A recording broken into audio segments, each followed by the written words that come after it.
Heart, Daniel Hale Williams by William Oram.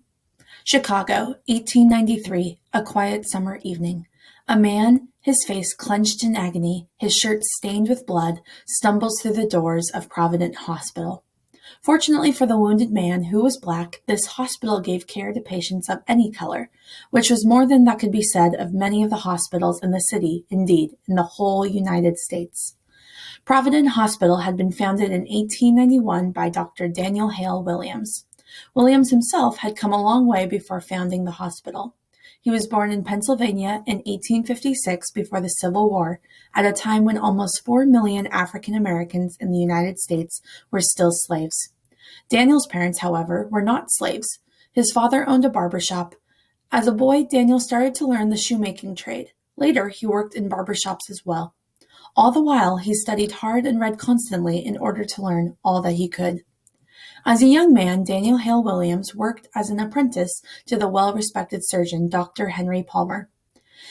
This apprenticeship prepared Williams to enter Chicago Medical School, one of the best medical schools in the nation at the time.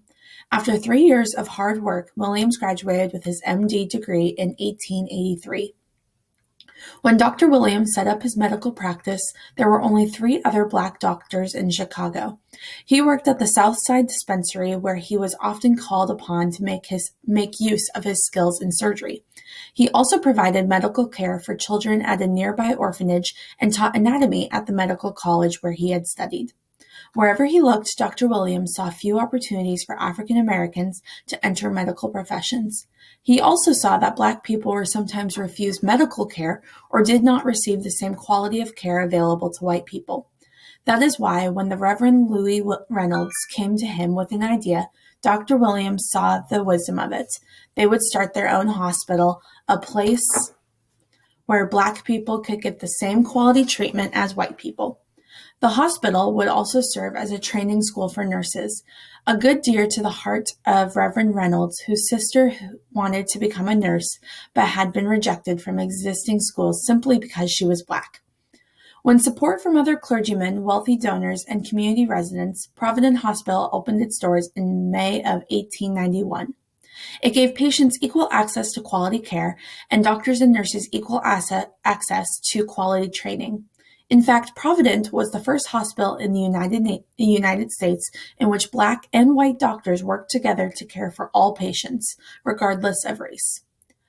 On the summer night that the man with the knife wound stumbled into Provident Hospital, Dr. Williams was called in. The doctor reassured the patient with his calm, dignified manner. Williams was confident that he could help, but then he saw the wound. It went deep into the chest, perhaps into the heart. At this time, the X-ray machine had not been invented, so there was no way for Dr. Williams to look inside the patient to determine the extent of the injury. No way, that is, except to open the man's chest and look right into it. Open the chest? In 1893, doctors operated on torn muscles, on broken bones, even on serious knife wounds to other parts of the body, but they did not perform heart surgery. Many doctors argued that it was too dangerous. They said a surgeon would be foolish even to try such a thing. Yes, it was dangerous, but Daniel Hale Williams was not foolish. On the contrary, he was very careful. He knew that unless he took this risk, the patient was almost sure to die. With several other doctors observing and assisting, Dr. Williams started the operation. He cut into the man's chest. He cut even deeper. He examined the depth of the stab wound. He found and repaired a torn blood vessel. He stitched up the pericardium, a fluid-filled bag that surrounds the heart. He very carefully cleaned the wound and the chest cavity to make sure that no infection set in. Then he stitched closed the man's chest, again taking great care to keep everything as antiseptic as he could. The surgery was a success. The wounded man lived, not only for the rest of that day or the rest of that week, but for decades afterwards. Dr. Williams had given him back his life. In the process, he became the first doctor to perform the successful heart surgery. Dr. Williams wasn't trying to become a hero on that evening in 1893, nor could he have known he was going to become famous for his accomplishment.